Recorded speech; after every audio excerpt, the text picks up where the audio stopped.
The lady. Mark was running from the bus stop towards the Demented Dragon. It was his friend's favorite hangout spot. The bar was appropriately named according to Joseph, his best friend. His explanation for it was that one, they hardly remembered what happened there, and two, the beer they served was called Dragon. For this evening, Mark made a promise to himself that he would remember the night. Arriving 30 minutes late, he stepped inside. It seemed like the usual crowd was in the brick-walled pub. Mark took off his jacket. With his usual air, he threw it towards the coat hangers.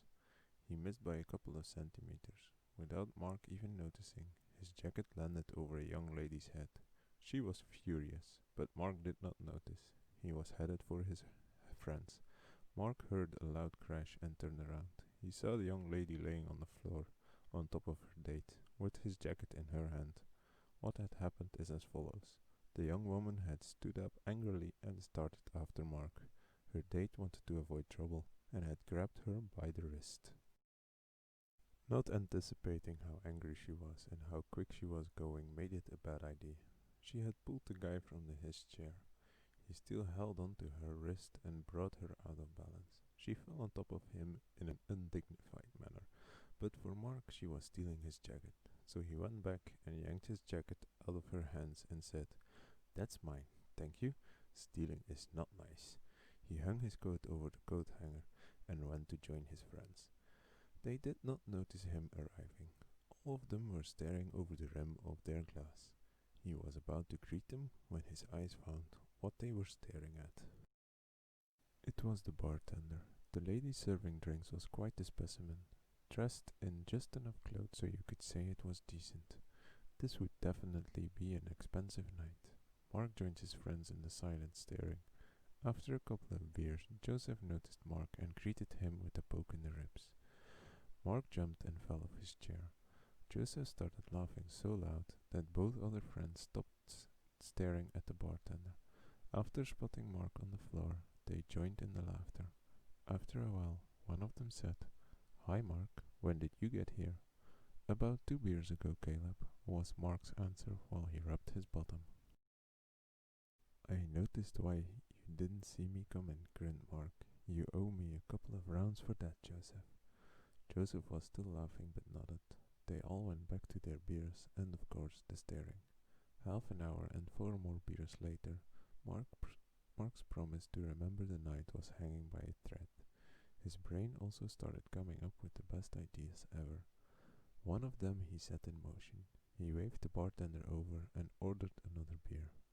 When he stretched out his hand to take the beer, his mouth started forming the sentence, "You are gorgeous," but it didn't sound like that for one. And secondly, he had hit the beer out of her hand. It spilled all over her tight trousers. Going with what had happened, his drunk mouth formed the sentence, "What a waste of beer. Can I lap it up?" The next thing Mark felt was his neck snapping to the left very hard. So hard he fell off his bar stool again. He could hear the bartender shouting something, but he did not understand because of the ringing. When he got up, with his back still towards the bar, he saw in the dimly lit corner of the room 2 identical ladies looking at him. They were identical in every way. Even the way the lips curled upwards was the same. A bit later he realized it was just one lady. The blow and alcohol, of course. The way she sat in the corner was breathtaking.